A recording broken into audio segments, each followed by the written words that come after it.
మధ్య కాలంలో ఒక ప్రొడ్యూసర్ వచ్చి సినిమా గురించి ఇంత ప్రమోట్ చేయడం నేను చూడలేదు.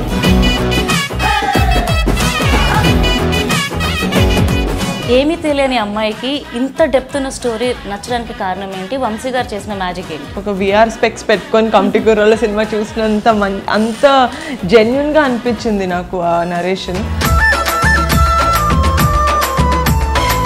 స్టార్ట్ చేసినప్పుడు విశ్వక్సేన్ గారు ఉన్నారు, సిద్ధు గారు ఉన్నారు, సాయిధరం తేజ్ గారు, అడివిశేష్ గారు అండ్ మీ అన్నయ్య గారు, మీరు కానీ మీ నాన్నగారు కానీ చిరంజీవి గారు కానీ పవన్ కళ్యాణ్ గారు ధమ్కి ఇస్తున్నారా రండి ప్రమోషన్స్ కానీ? Please if you're free can you please come to the pre release event, it will be a great support for us అంటే of course I will come అంటారు. ఏం అడిగిందండి కదా.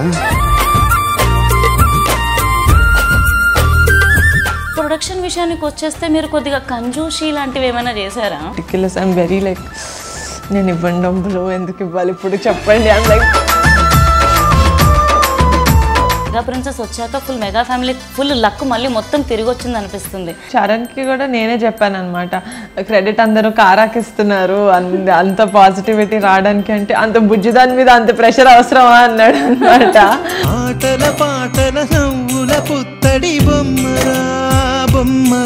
జోక్లు వేసుకుంటున్నారు దీని మీద, 11 మంది హీరోలను పెట్టారు ఏంటి అని చెప్పి జోక్లు వేసుకుంటున్నారండి.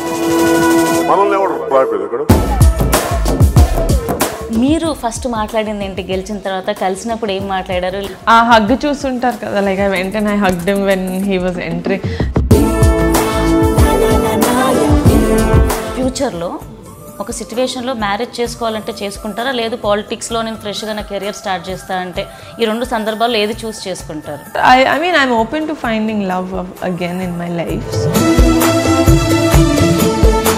ఇప్పుడు ప్రజెంట్ మెగా ప్రిన్సెస్ లేకపోతే కొనిదెల గారని పిలవడం ఇష్టమా, లేకపోతే డిప్యూటీ సీఎం గారి తాలూకా అని పిలవడం ఇష్టం? Oh wow, this is the most difficult question.